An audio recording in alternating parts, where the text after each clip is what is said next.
जय श्री राम दोस्तों, आज हम आए हैं विश्व विख्यात प्रभु श्री राम की जन्मभूमि अयोध्या जी के दर्शन करने के लिए। श्री पावन धाम अयोध्या अपनी गौरवशाली संस्कृति, सभ्यता और इतिहास से हम सभी को अपनी ओर आकर्षित करती है। अयोध्या जी वो नगरी है जो रामायण काल से ही देश की संस्कृति का अहम हिस्सा रही है। आपको प्रभु श्री राम की जन्मभूमि अयोध्या के दर्शन और यात्रा की संपूर्ण जानकारी इस वीडियो में मिलेगी, जैसे कि अयोध्या कैसे आना है, कौन सी बेस्ट होटल और धर्मशाला में रुकना चाहिए, यहाँ पर खाने पीने की क्या व्यवस्था है और अयोध्या में आप एक दिन में कौन कौन से प्रमुख मंदिरों में दर्शन कर सकते हैं। साथ ही पर पर्सन कुल खर्चा कितना आएगा, ऐसी कंप्लीट इन्फॉर्मेशन आपको इस वीडियो में मिलेगी, तो वीडियो को पूरा जरूर देखना। चलिए आज मेरे साथ घूमिए श्री पावन धाम अयोध्या। और दोस्तों कमेंट बॉक्स में जय श्री राम जरूर लिखें। अयोध्या जी माँ सरयू नदी के तट पर बसी हुई है।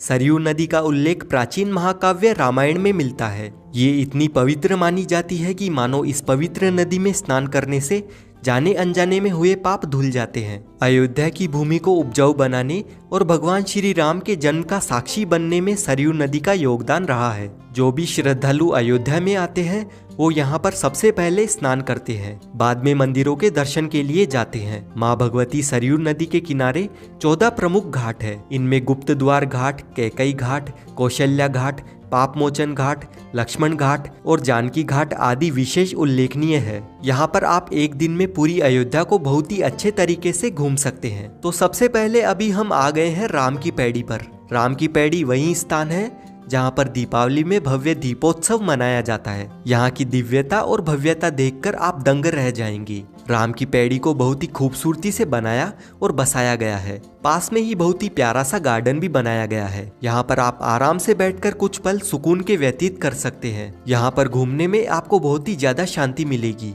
तो आप यहाँ पर कुछ समय जरूर बिताना। पूरे घाट पर विशाल मंदिर बने हुए हैं। उन्हीं में से प्रमुख यहाँ का प्राचीन नागेश्वर महादेव मंदिर स्थापित है। इस मंदिर को भगवान श्री राम के बड़े बेटे कुश के द्वारा भगवान नागेश्वर नाथ जी का प्राण प्रतिष्ठान और मंदिर की स्थापना की गई थी। नागेश्वर महादेव मंदिर में दर्शन करने के बाद में पुल पार करके 100 मीटर की दूरी पर अब हम आ जाएंगे लता मंगेशकर चौक।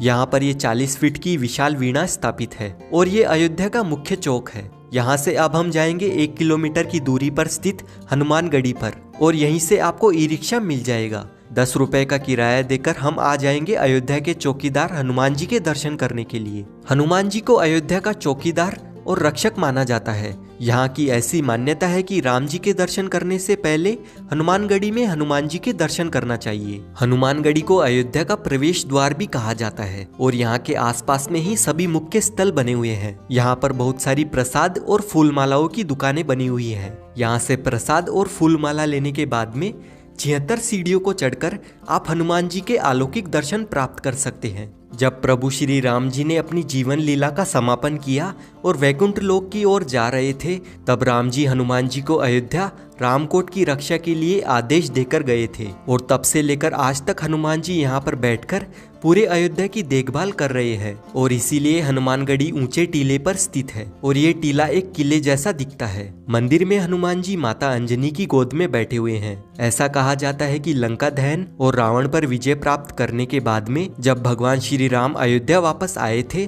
तब से हनुमान जी इसी स्थान पर विराजमान है। इसीलिए इस स्थान को हनुमानगढ़ी और हनुमान कोट कहते हैं। इस मंदिर की सभी दीवारों पर हनुमान चालीसा और चौपाइयाँ लिखी हुई है। साथ ही हनुमानगढ़ी के बिल्कुल सामने रामकोट मंदिर बना हुआ है। कहते हैं कि किसी समय में ये अयोध्या का सबसे ऊंचा मंदिर गिना जाता था। रामकोट यानी कि किला, राम जी का किला। ये मंदिर राजद्वार मंदिर है। रामायण और रामचरितमानस में राजद्वार का जिक्र सैकड़ों बार आता है और यहीं से रामकोट क्षेत्र की शुरुआत होती है। यहाँ से 100 मीटर की दूरी पर दशरथ महल बना हुआ है और वहीं से 150 मीटर की दूरी पर कनक भवन, माता सीता और राम जी का महल स्थित है और कनक भवन से 250 मीटर की दूरी पर राम जन्म भूमि स्थित है। यहाँ पर दर्शन करने के बाद में अब हम लोग आ जाएंगे दशरथ महल में दर्शन करने के लिए। जब आप श्री राम जन्मभूमि के दर्शन करने जाएंगे तो आधे रास्ते में ही हनुमानगढ़ी से 200 मीटर की दूरी पर दशरथ महल बना हुआ है।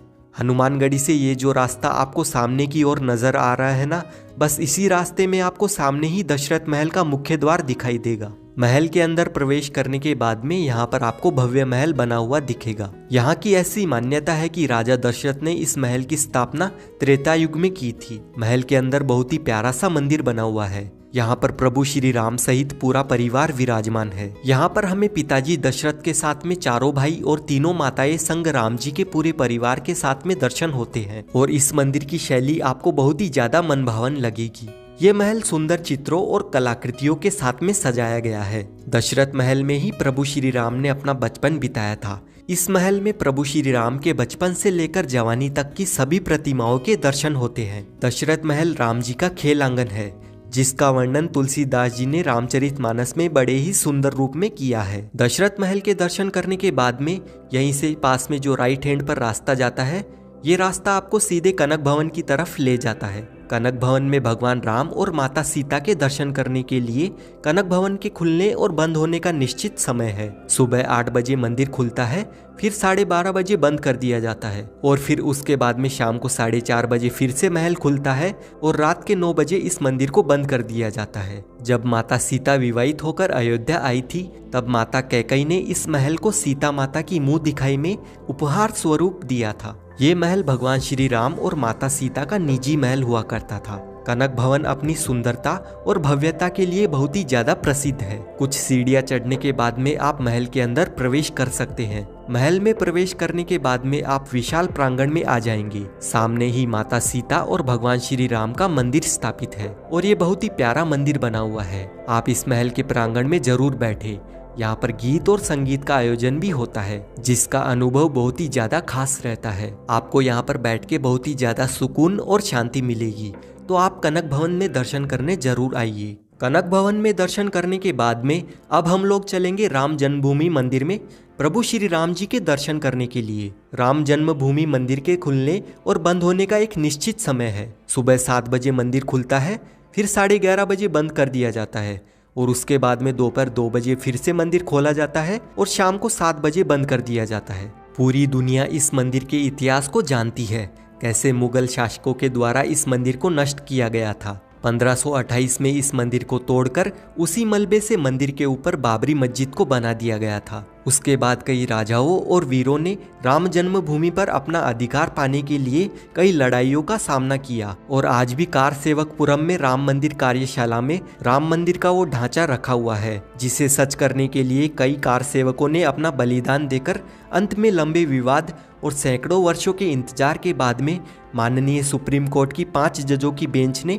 पुनः राम मंदिर निर्माण का ऐतिहासिक फैसला सुनाते हुए 9 नवंबर 2019 को मंदिर के पक्ष में फैसला सुनाया। अब यहाँ पर विश्व विख्यात राम मंदिर बन चुका है, जिसकी भव्यता, विशालता और दिव्यता बहुत ही ज्यादा अलौकिक होने वाली है। वर्तमान सरकार की देखरेख में मंदिर का निर्माण कार्य बड़ी ही तेजी से पूरा होने की कगार पर है। बस इंतजार है 22 जनवरी 2024 का। 22 जनवरी 2024 को प्रभु श्री राम के इस अलौकिक दरबार का भव्य उद्घाटन होने वाला है और मुख्य गर्भगृह में रामलला को स्थापित किया जाएगा। तो चलिए अब हम लोग चलेंगे रामलला के दर्शन करने के लिए। मंदिर के अंदर मोबाइल, घड़ी, पर्स, बैग कुछ भी सामान नहीं ले जा सकते हैं। आप अपने साथ में सिर्फ अपने पैसे और आईडी कार्ड ही ले जा सकते हैं। इसीलिए यहाँ पर सामान रखने के लिए लॉकर फैसिलिटीज भी मिल जाएगी और यहाँ पर फ्री में आप अपना सामान जमा कर सकते हैं। सारा सामान जमा करवाने के बाद में लाइन में लगकर हम लोग मंदिर परिसर में प्रवेश करेंगे और रामलला के दर्शन करेंगे। अभी आप दूर से ही बन रहे नए राम मंदिर को देख सकते हैं।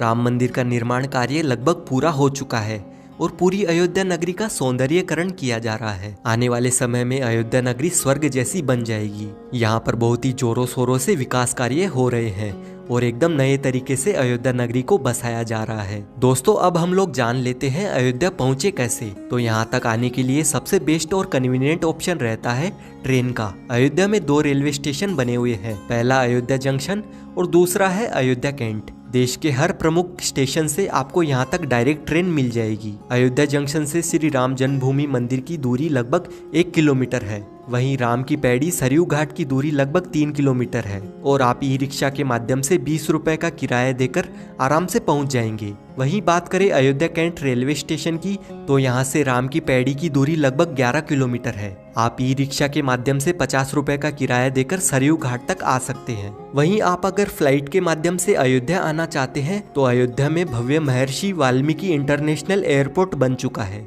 और राम मंदिर के उद्घाटन से पहले ही अयोध्या में आने वाले भक्तों के लिए 1 जनवरी 2024 से शुरुआत में दिल्ली, मुंबई, बेंगलुरु और हैदराबाद से सीधे अयोध्या तक हवाई यात्रा की सुविधा मिल जाएगी, तो आप आराम से फ्लाइट से भी अयोध्या आ सकते हैं। अब बात करते हैं कि आपको होटल या धर्मशाला कहाँ पर लेनी चाहिए। वैसे तो पूरे अयोध्या में बहुत सारी धर्मशालाएं और होटल बने हुए हैं, लेकिन अयोध्या जंक्शन रेलवे स्टेशन के सामने जो रोड जाती है, इस रोड पर बहुत ही अच्छे और बजट होटल मिल जाते हैं। आप यहाँ पर आराम से होटल या धर्मशाला ले सकते हैं। यहाँ पर नॉन एसी रूम 600 रुपए से स्टार्ट होते हैं, वहीं एसी रूम 900 रुपए तक मिल जाते हैं। अयोध्या में हम लोग खाने पीने की बात करें तो दोस्तों कनक भवन के पास में ही कनक सरकार रसोई बनी हुई है। इस रसोई में एकदम शुद्ध बहुत ही स्वादिष्ट भोजन मिलता है। मात्र 90 रुपए से 150 रुपए में आप यहाँ पर अनलिमिटेड थाली भोजन ग्रहण कर सकते हैं। और इस रसोई में घर पर बने गाय के देसी घी से सारा खाना बनाया जाता है और यहाँ से आप अपने घर के लिए 900 रुपए लीटर शुद्ध गाय का घी खरीद कर भी लेकर जा सकते हैं। अगर आप अयोध्या आते हैं तो एक बार इस रसोई को जरूर विजिट करना।